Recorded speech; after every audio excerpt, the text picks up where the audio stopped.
Starting a blog versus a YouTube channel. As content creators, we have a lot of options of where we can start posting our content. And chances are, if you are a blogger, you've thought about moving your content onto YouTube as well. So in today's video, I'm going to be breaking down starting a blog versus starting a YouTube channel. And hopefully by the end, you can make the best decision for you. And the first thing I want to talk about is how to set each of them up, because there are a lot of differences, but there are still a few similarities. For example, no matter what, you need to come up with a niche. This is going to be the general topics that you talk about. It's probably going to be the most important decision you'll make because it's going to be what your products, content, and business is all based around. So you want to make sure you pick something good. I've got a video on this topic, which I will link above if you're interested in learning more, but generally this is what you want to have. You want your niche to be something you and your target audience are interested in. Broad enough that you won't run out of topics, but narrow enough that you still have a chance to rank in YouTube or Google search. And you know it will make money. If you can find something that fits those three categories, it doesn't matter if you start a blog versus a YouTube channel, you can do well. Next, you need to come up with a name for your blog or your YouTube channel. I think this is important to do second because your name should represent your brand. You need to know what you're going to be talking about and what target audience you're trying to reach so that your name can reflect that. The first thing that I do when searching up for a blog or a YouTube name is look up a name generator. I found a really good one that I will link down below. I find this one to be better than the other ones that I found because you can actually put in like a tagline and you can get a bunch of different options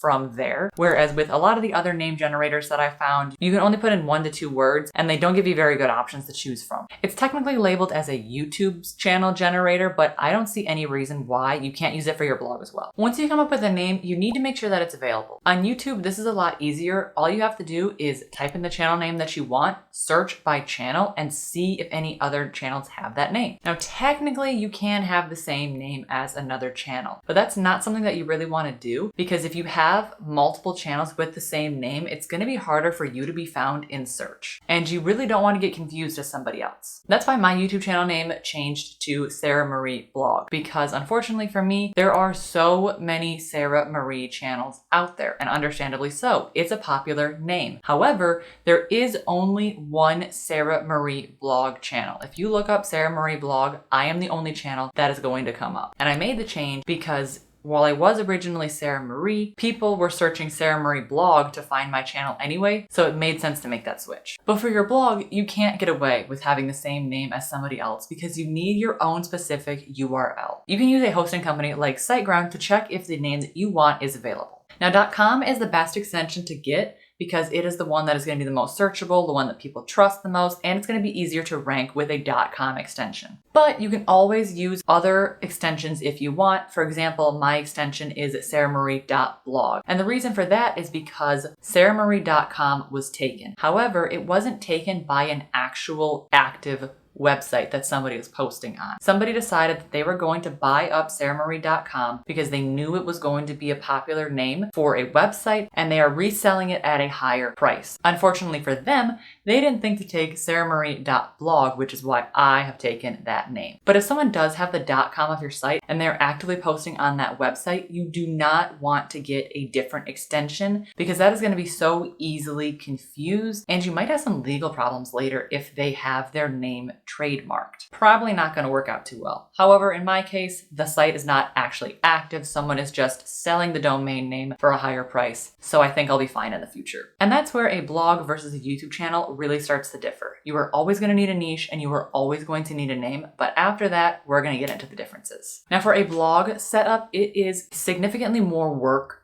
than for a YouTube channel. You need to find a domain name like we just talked about, and you need to find a hosting company. Now I use SiteGround for my hosting. I've been with them for quite a few years now, so I always recommend them. I will leave a link down below to them if you're looking for hosting. And you do technically have the option of going for a free blog, but if you're trying to make money and turn this into a business, I really don't recommend a free blog. Just make your life easier and go self-hosted. This will obviously cost money, but it'll be better in the long run. And we will get into the startup costs of this in a little bit. You also need to find a theme for your blog, set it up, and install plugins to make your website work right. This requires a lot of tech setup and can be pretty frustrating if you're new to the whole process. So get ready to consult good old Google a lot. But what about a YouTube channel? Is that easier to set up? And honestly, yes, it is way easier to set up a YouTube channel versus a blog. All you need to do is have a YouTube account and create a channel. YouTube will set up a link for you, and when you get 100 subscribers, you can customize that link, but you really don't need to if you don't want to. And then all you have to do from there is just figure out how to set up a profile picture and a banner, and you're all set to start posting videos. Now let's talk about putting up content for a blog versus a YouTube channel. And this is where things really start to differ. You need wildly different skills between the two platforms. For blog content, you need to write a blog post and make it optimized for SEO. I use a tool called Keysearch to make sure that I get the best chances for ranking on Google. And I actually talked about it in this video right here. Then you need to proofread, add any images, add any links, and schedule the whole post out. It's a pretty straightforward process. For YouTube, it's a bit harder to create content in my opinion. You need to come up with a script first, and this can look different for everyone. I personally script every single thing that I say in all of my videos, and I have the script on my phone here so that I can read it while I'm recording. I think it takes a lot less time this way because I know exactly what I'm going to be saying, and it's easier to turn it into a blog post later if I really want to. Some people like to just have bullet points and kind of come up with things on the fly, and if you're doing completely different types of content like gaming or you're doing comedy, your script and whole process is going to look completely different to mine. But once you're done with the video script and researching to make sure that it's a good topic, you actually have to record the video. For me, this is a pretty straightforward process. I just read everything that I already wrote. But again, this process is going to differ depending on what type of content you're creating. After that comes the editing. Now you not only need to review all of the footage that you just recorded, but you have to make it interesting. Cut it down, get rid of all of the pauses and things that you don't need or the mess ups. You need to color correct, add in all of the nice graphics and sounds, B-roll, anything that you need, and actually turn it into a decent video. And this likely means messing with software that you've never used before and learning a lot of new skills. Once you're done with the editing, you can move to the uploading process, which also includes creating a thumbnail. And this is probably the most important step of the entire process, along with crafting a good title. Because if you don't have a good title with a clickable thumbnail, no one is going to see your video anyway. It does not matter how good your video is. You could have the absolute best piece of content recorded in a video, but it does not matter if no one clicks on it. So you really need to hone in your craft on that title and that thumbnail. Now let's talk about the startup costs of both businesses. And I'm only going to talk about specifically the essentials, the bare minimum that you need to get these businesses started, because I have put a lot of money into courses and learning tools and everything else that you don't necessarily need, but is still helpful. So I want to show you what the bare minimum cost of running these businesses is. For your blog, as we talked about, you're going to need a hosting and a domain. I mentioned earlier that I go with SiteGround for both of these services. The startup plan, which is the one that I have, is $2.99 a month. And I think you get a discount if you sign up with the yearly plan or the 3-year plan. I decided to go all in and go with the 3-year plan, but at that point, I had been blogging for a long time, so I knew I was in it for the long haul. But if you're new to blogging, you can just go with a yearly plan or the monthly plan if you're really wanting to just try it out. You don't need to go with a 3-year plan. However, it will save you renewal costs in the future. Domain registration is $17.99 a year, and there is no 3-year plan for this. You have to renew it every single year. Next, you can get a theme for your website. I use either Creative Market or Etsy. And this is one of those areas that you can splurge on if you really want to, but you absolutely do not have to. There are some crazy expensive themes out there, and you don't need to buy those. All the themes that I've ever had, I think I've had 3 or 4 at this point, I got them for either $25 to $40. And that is really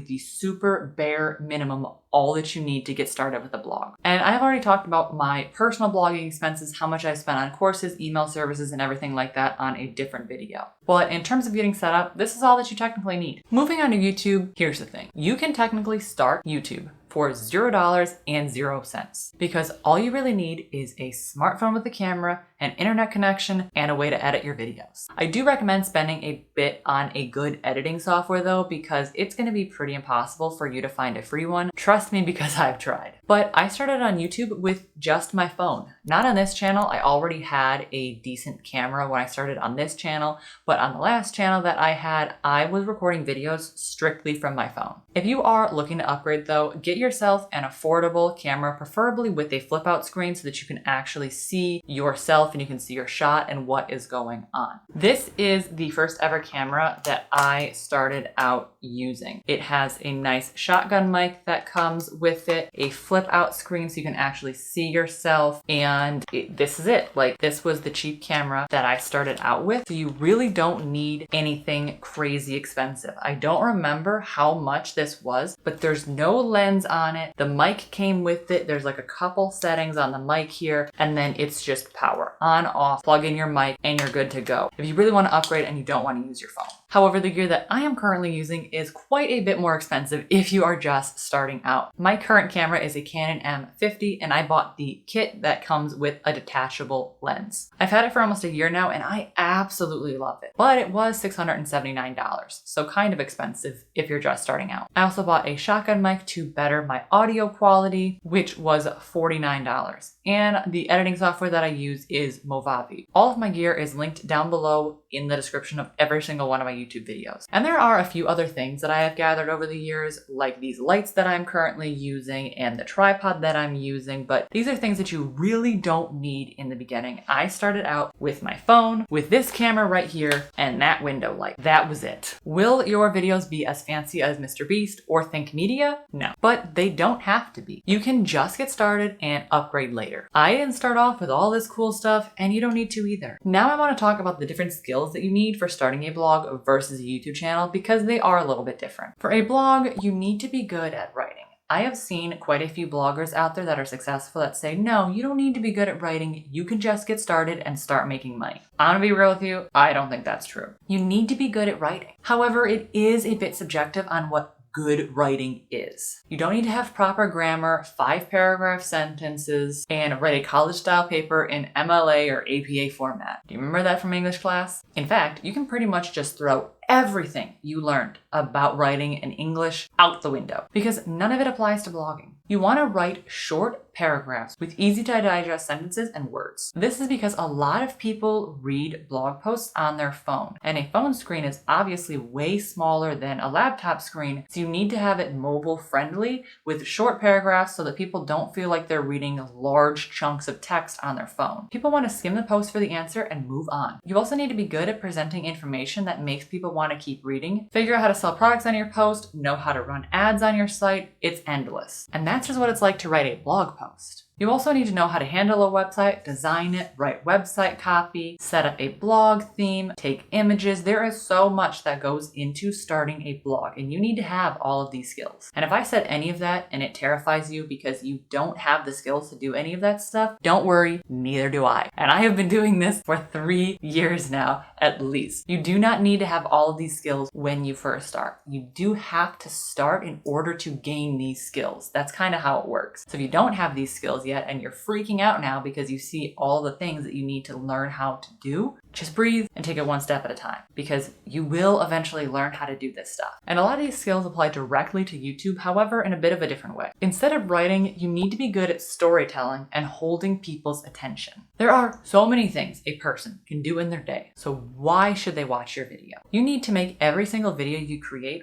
worth your viewers' time, because time is a finite resource. We do not have an unlimited amount of it, so don't waste their time. You also need to be good at SEO, creating thumbnails, editing videos, creating graphics for your videos, and things like that. Luckily, on YouTube, promoting your videos is not as hard as promoting a blog post, at least in my opinion. When you write a blog post, absolutely no one is going to see it unless you promote it or get it to rank on Google, which is going to take some time. It's not going to rank on Google day one of you writing it. So you have to promote your blog post in order to get eyes onto your content. However, with YouTube, there are so many different ways that someone can find your YouTube video. If you have subscribers that have the notification bell on, they will get a notification when you post a new video. Subscribers will see it in their feed. You can be recommended after other people's content. You can get your videos ranked in Google search or YouTube search as well. There are a ton of different ways your videos can get seen that don't involve you promoting them on social media. My biggest traffic driver to my YouTube videos is YouTube itself. My subscribers tend to find videos from me most commonly in search, suggested, and browse features. However, that in itself is a skill, because you need to have good SEO strategies on YouTube in order to get your videos to actually rank. My videos even rank on Google, which is the next highest source of traffic that is outside of YouTube. Outside social media sources like Twitter and Pinterest interest are my smallest form of traffic. Now, that doesn't mean that it's not still good to do. It is, especially in the beginning when you are not ranking. You can get those extra views in because it will take some time for YouTube to recommend your videos. It usually doesn't happen overnight, but eventually YouTube will do a lot of the work for you.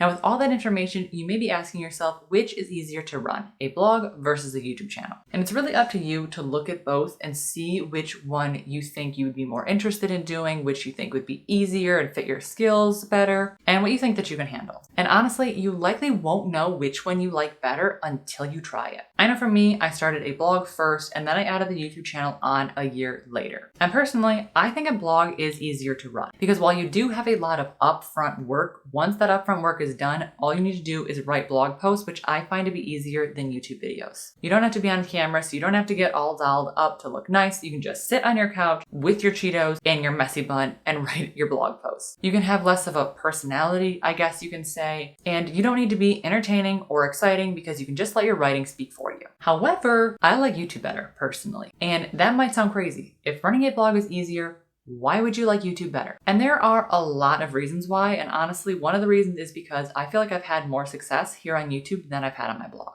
I have found it easier to grow, I find recording more fun, and it's less work on the back end to promote my videos than it is to promote blog posts, which is something that I really like because social media promotions is one of my least favorite tasks to do of all time. I prefer being able to post a video and move on to the next one, letting the YouTube algorithm do all or most of the work. This might be different for you, of course, and you may be wondering, why can't I start both? And the answer is, you technically can. But personally, I find it really hard to run a blog and a YouTube channel at the same time, and I do this full time, which is kind of one of the reasons I decided to hold off the blog and just focus on the YouTube channel. But you could definitely handle both if you really wanted to. And maybe, like me, you'll find out which one you actually like better. But if you do choose to do this, and I know a lot of bloggers that have, I don't recommend starting them at the same time. Get down a good workflow and a good routine for one. I think personally you should start a blog first because I think every YouTuber should have a website that they can direct their viewers to. Because we don't own YouTube. Anything can happen to our channel at any time. YouTube can just shut down, the algorithm can change, and we'll all of a sudden have no viewers. We can get demonetized. There are so many different things that can happen to this YouTube platform, and even though I do like it better, I don't own this platform. I don't own my channel. YouTube owns my channel. So I like to have a blog because I do own that. I pay for that every single month, and the only reason that my blog is going to get taken down is if I choose to take it down. So I think it's good to start a blog first before starting a YouTube channel. You already have a lot to handle as a content creator, so don't add more to your plate. And if you want to learn how to finally start a YouTube channel, check out this video right here. Make sure to like and subscribe, and I'll see you next week. Bye!